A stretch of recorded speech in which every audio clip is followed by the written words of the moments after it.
नमस्कार, RP recipe आपल्या Marathi YouTube चॅनलमध्ये तुमच्या सर्वांचे स्वागत आहे। तर इथे आपण घेतलेली आहे कढई, कढईमध्ये घेतलेला तेल, कारण आज आपल्याला बनवायचा आहे कुरकुरीत असा पोह्यांचा चिवडा। त्यासाठी कढईमध्ये आपण इथे 5 ते 6 चमचे होईल इतकं तेल घेतलेलं आहे। तेलाचं प्रमाण सुद्धा आपल्याला जास्त घ्यायचं नाही। आता तेलामध्ये आपण घेणार आहोत खोबरा। इथे आपण सुका खोबरा चांगला बारीक कापून घेतलेला आहे। चिवडा बनवताना म्हणजे पोह्यांचा चिवडा बनवताना खोबरा आपल्याला बारीकच कापून घ्यायचा आहे, म्हणजे जेवढे बारीक काप असतील ना तेवढे छान असे ते कुरकुरीत होतात। त्यामुळे तेलामध्ये आपल्याला मस्तपैकी लालसर होईपर्यंत खोबऱ्याचे काप परतून घ्यायचे आहेत। खोबरा परतून झाला ना की त्यामध्ये जेवढी काही आपल्याला सामग्री लागणार आहे ना ती सर्व सामग्री आपल्याला तेलामध्ये परतूनच घ्यायची आहे। खोबऱ्यासोबतच आपण आता इथे घेणार आहोत शेंगदाणे। शेंगदाणे सुद्धा आपल्याला खोबऱ्यासोबतच चांगले परतून घ्यायचे आहेत एकदम कुरकुरीत होईपर्यंत। आपण खोबरा आधी तळायला घेतलेला आहे, कारण खोबरा तळून व्हायला खूप टाइम लागतो। खोबऱ्यासोबतच बाकीचे पदार्थ सुद्धा आपण तळून घेईपर्यंत आपला खोबरा सुद्धा चांगला कुरकुरीत होतो, म्हणून आपण खोबऱ्यासोबतच शेंगदाणे घेतलेले आहेत। शेंगदाण्यांना सुद्धा तळायला टाइम लागतो। आपल्याला शेंगदाणे खोबरा सर्व पदार्थ कुरकुरीत करून घ्यायचे आहेत आणि स्लो गॅसवरतीच पोह्यांचा चिवडा बनवताना ना चिवडा आपल्याला तयार होईपर्यंत गॅस स्लोच ठेवायचा आहे। स्लो गॅसवरतीच आपल्याला सर्व पदार्थ चांगले तळून घ्यायचे आहेत। इथे आपले आता शेंगदाणे सुद्धा मस्तपैकी अशी खोबऱ्यासोबतच तळून झालेले आहेत। त्यामध्ये आपण आता घेणार आहोत चण्याची डाळ। इथे आपण ही भाजलेली चण्याची डाळ घेतलेली आहे, तरी सुद्धा आपण तिला अजून भाजून घेणार आहोत।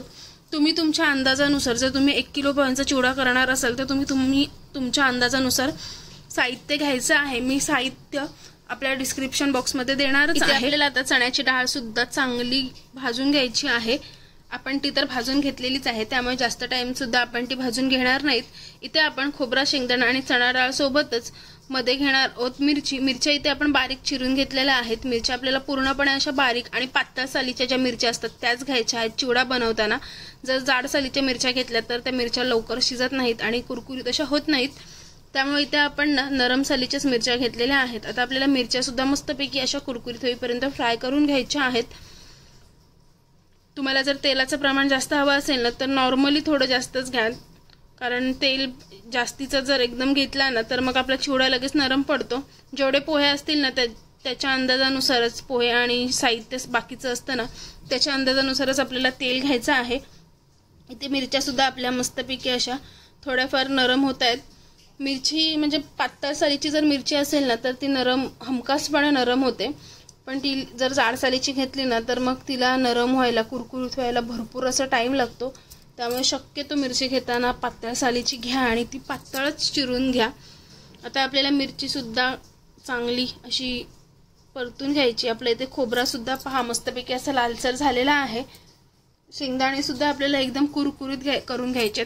शेंगदाणे आणि खोबरा ना पहिलंच घ्या शक्यतो, म्हणजे ते मस्तपैकी असं आपलं फ्राय होतं। सर्व साहित्य तळून होईपर्यंत ना खोबरा आणि शेंगदाणे चांगले कुरकुरीत झालेले असतात। आणि इथे आपण आता गॅस एकदम मंद आचेवरच तळून घेतोय, त्यामुळे टाइम तर लागतोच। इथे आपण घेतलेला आहे कढीपत्ता। कढीपत्ता जर पोह्यांच्या चिवड्यामध्ये असेल ना तर पोह्यांच्या चिवड्याला उत्कृष्ट अशी चव येते। त्यामुळे पोह्यांचा चिवडा बनवताना कढीपत्ता अजिबात टाळाटाळ करू नका। कढीपत्ता घ्याच तुम्हाला आवडत नसेल सुद्धा तरी सुद्धा तुम्हाला कढीपत्ता चिवड्यामध्ये घ्यायचा आहे, कारण कढीपत्त्यामुळे खरंच खूप छान अशी टेस्ट येते। त्यामुळे आता आपल्याला कढीपत्ता सुद्धा मस्तपैकी असं कुरकुरीत करून घ्यायचा आहे। आणि कढीपत्ता तर फ्राय व्हायला जास्त टाइम लागत नाही, तो असं पटकन तळून होतो। तुम्हाला जर हवा असेल ना तर तुम्ही सर्व साहित्य सेपरेटली असे वेगवेगळे तळून घेतले तरी सुद्धा चालेल। सर्व साहित्य असे वेगवेगळे तळून घ्यायचे आणि ते मग एकदमच पोह्यांमध्ये मिक्स करून घ्यायचे। पण आपण इथे सर्व साहित्य एकदम म्हणजे वेगवेगळे न घेता एकत्रितच घेतोय, पण स्टेप बाय स्टेप घेतोय, त्यामुळे ते चांगले असे फ्राय होतात। आणि पोह्यांचा चिवडा बनवताना ना पोहे आपल्याला जास्तीत जास्त अर्धा तास तरी कडक उन्हामध्ये तापवून घ्यायचे आहेत। जेवढे आपण पोहे तापवून घेऊ ना तेवढा खूप छान असा चिवडा तयार होतो। आणि पोहे तापवून घेतल्याच्या नंतर ना ते आपल्याला थोडेफार नॉर्मली असे 1 ते 2 मिनिटं टोपामध्ये फ्राय करून घ्यायचे आहेत। आणि नंतर परत ते पोहे फ्राय करून झाले ना की ते आपल्याला परत एकदा चालवून घ्यायचे आहेत चाळणीमध्ये, म्हणजे जो काही बारीक भुसा असतो, छोटे छोटे तुकडे पोह्यांचे, ते सर्व बाहेर जातात। म्हणजे आपल्या पोह्यांच्या चिवड्यामध्ये ना अजिबात भुसा तयार होत नाही, मस्तपैकी असे अख्खे पोहे आपल्याला मिळतात। त्यामुळे पोह्यांचा चिवडा बनवताना तो भाजून घेतल्यानंतर चालवून नक्की घ्या। आता इथे मस्तपैकी असे आपला कढीपत्ता सुद्धा पहा फ्राय करून झालेला आहे, एकदम कुरकुरीत असा। त्यामध्ये आता आपण घेणार आहोत ही बडीशोप। आपण इथे बडीशोप घेतलेली आहे, तुम्हाला जर हवा असेल तर तुम्ही भाजलेली बडीशोप घेतली तरी चालेल। आपण इथे कच्ची बडीशोप घेतलेली आहे। बडीशोप सुद्धा आता आपल्याला या सर्व साहित्यांसोबतच भाजून घ्यायची आहे। बडीशोप जास्त परतून नाही घेतली तरी सुद्धा चालेल, कारण बडीशोप लगेच आपली भाजून होते। मस्तपैकी अशी आता आपण सर्व साहित्य ह्यामध्ये परत एकदा एकजीव करून घेऊयात। पोह्यांचा चिवडा बनवण्यासाठी जो काही साहित्य लागतो तो सर्व आपण आपल्या व्हिडिओच्या डिस्क्रिप्शन मध्ये देणारच आहोत। तुम्ही जाऊन नक्की पहा की पोह्यांच्या चिवड्यासाठी कोणतं साहित्य लागलेलं आहे ते। मी इथे 1/2 किलोच पोह्यांचा चिवडा बनवलेला आहे। तुम्हाला हवं असेल तर तुम्ही जास्त चिवडा बनवण्यासाठी जे साहित्य देईल ना त्याच्यापेक्षा जास्त साहित्य घ्या आणि तुम्ही पोह्यांचा चिवडा तयार करा। तर इथे आपण आता ड्रायफ्रुट्स मध्ये काजू आणि मनुके घेतलेले आहेत। पोह्यांचा चिवडा बनवताना मनुके आणि काजू नक्की घ्या, पण मनुके घेताना मनुके पूर्णपणे फ्राय करूनच घ्या। मनुके जर पूर्णपणे फ्राय झाले नाहीत तर आपला पोह्यांचा चिवडा नरम होण्याची जास्त शक्यता असते। मनुके आणि मिरची या 2 वस्तू घेताना नेहमीच पूर्णपणे फ्राय करून घ्या, नाहीतर पोह्यांचा चिवडा आपला जो 2 महिने टिकणार असेल ना तो अर्धा महिना सुद्धा म्हणजे 15 दिवस सुद्धा टिकणार नाही। त्यामुळे मनुके आणि मिरची घेताना पूर्णपणे फ्राय करूनच घ्या। आता आपण इथे मनुके आणि काजू मस्तपैकी फ्राय करून घेतलेले आहेत। त्यामध्ये आपण घेतलेली आहे हळद। आता आपल्याला हळद सुद्धा मस्तपैकी सर्व साहित्यांमध्ये मिक्स करून घ्यायची आहे, म्हणजे हळदीचा पिवळसरपणा आपल्या पोह्यांमध्ये मस्तपैकी असं उतरला जातो।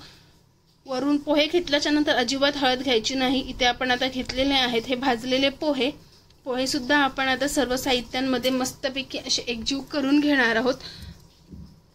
आता इथे आपण ना गॅस बंद करून घेतलेला आहे। गॅस एकदा पोहे टाकले ना की गॅस बंद करून घ्यायचा, म्हणजे पोहे टाकायच्या आधीच, म्हणजे जेव्हा आपण हळद टाकतो ना सर्व साहित्यांमध्ये तेव्हाच गॅस बंद करून घ्यायचा। मस्तपैकी असं आता पोहे आपण सर्व साहित्यांमध्ये मिक्स करून घेऊयात। हळद तुम्हाला जरी कमी वाटली तरी वरून अजिबात टाकायची नाही। आपण जेव्हा झाकण ठेवतो ना किंवा थोडा वेळ जर झाला ना पोहे आपले थंड होईपर्यंत ना हळदीचा कलर पूर्णपणे आपल्या पोह्यांमध्ये उतरलेला असतो। त्यामुळे पोहे आपले नरम होतील किंवा हळदीचा कलर दिसणार नाही असं काही समजू नका। फक्त ते आपल्याला पूर्णपणे ना मस्तपैकी असे एकजीव करून घ्यायचे आहेत सर्व साहित्यांमध्ये। पहा इथे मस्तपैकी सर्व साहित्य सुद्धा आपण भरभरून घेतल्यामुळे ना मस्तपैकी पोह्यांना दिसायला सुद्धा खूप छान दिसतोय। फक्त ते मिक्स करताना आपल्याला एकदम हलक्या हाताने मिक्स करून घ्यायचं, नाहीतर मग जे आपण पोहे घेतलेले आहेत भाजून ना ते एकदम असे तुटून जातात। इथे आपण मस्तपैकी असे आता पोहे सुद्धा एकत्रित करून घेतलेले आहेत आणि इथे आपला कुरकुरीत असा पहा पोह्यांचा चिवडा तयार झालेला आहे। दिसायला सुद्धा खूप छान दिसतोय। आता आपल्या इथे पोहे आपल्याला थंड करून घ्यायचे आहेत। त्यामध्ये आपण पहिले घेणार आहोत चवीपुरतं मीठ, आणि मीठ टाकल्यानंतर ना आपल्याला परत एकदा ते मस्तपैकी अशी अलटी-पलटी करून घ्यायचे आहेत, एकजीव करून घ्यायचे आहेत। आणि नंतर आपल्याला ना गॅस बंद तर आपण केलेलाच आहे, 15 ते 20 मिनिटांसाठी ना पोह्यांचा चिवडा पूर्णपणे थंड करून घ्यायचा आहे। जेवढा आपला पोह्यांचा चिवडा थंड होईल ना तेवढंच आपल्यासाठी खूप चांगलं असतं, कारण आपल्याला नंतर त्यामध्ये पिठी साखर टाकायची असते। पहा एकदम कुरकुरीत असा आपला इथे पोह्यांचा चिवडा तयार झालेला आहे। दिसायला सुद्धा खूप छान दिसतोय आणि पहा मस्तपैकी असं एकदम कुरकुरीत झालेला आहे। तर आता आपण ना हा पोह्यांचा चिवडा थंड होण्यासाठी ठेवून घेऊयात, कारण आपल्याला ह्यामध्ये चिवडा थंड झाल्यानंतरच पिठी साखर टाकून घ्यायची आहे। त्यामुळे आता आपण पहिले चिवडा थंड करून घेऊयात। सर्व साहित्य सुद्धा खूप भरभरून दिसतंय, त्यामुळे चिवडा तर काय भारीच भन्नाट तयार झालेला आहे। इथे आपले आता 5 मिनिटं सुद्धा झालेले आहेत आणि पहा आपला चिवडा सुद्धा आता पोह्यांचा थंड झालेला आहे। आपण त्यामध्ये हात घालू शकतो ना एवढा आपल्याला थंड करून घ्यायचा आहे। तर इथे आपण घेतलेली आहे पिठी साखर। तुम्हाला किती गोड हवाय चिवडा त्यावर तुम्ही पिठी साखर घेऊ शकता। तर आपल्याला ही पिठी साखर सुद्धा मस्तपैकी अशी पसरवून घ्यायची आहे। पिठी साखर घेताना हातावर थोडीफार चोळून घ्या, म्हणजे त्यामध्ये जे काही गुठळ्या झालेल्या असतात ना त्या फुटून जातात आणि मस्तपैकी अशा सर्व पोह्यांमध्ये ना पिठी साखर मिळून येते। तर इथे आपण ना साधारण 4 ते 5 चमचे होईल इतकी पिठी साखर घेतलेली आहे। तर आता ही पिठी साखर सुद्धा आपण ना पोह्यांच्या चिवड्यामध्ये मिक्स करून घेणार आहोत। त्या गुठळ्या असल्यामुळे ना ते आपल्याला अशी चालवून घेतली तरी सुद्धा त्या परत गुठळ्या होतातच। आता हलक्या हाताने आपण मस्तपैकी सर्व पिठी साखर पोह्यांच्या चिवड्यामध्ये मिक्स करून घेणार आहोत। मस्तपैकी असा पोह्यांच्या चिवड्याचा खमंग सुगंध तर सुटलेलाच आहे। आणि आता इथे पिठी साखर सुद्धा पहा मस्तपैकी त्यामध्ये अशी मिक्स करून झालेली आहे आणि एकदम कुरकुरीत असा आपला इथे पोह्यांचा चिवडा तयार झालेला आहे। तुम्हाला जर ही रेसिपी आवडली असेल ना तर तुम्ही सुद्धा नक्की ट्राय करून पहा। आणि आपल्या चॅनलवर जर कोणी नवीन असेल ना तर आपल्या चॅनलला लाईक करा, शेअर करा आणि सबस्क्राइब करायला मात्र विसरू नका। थँक्यू।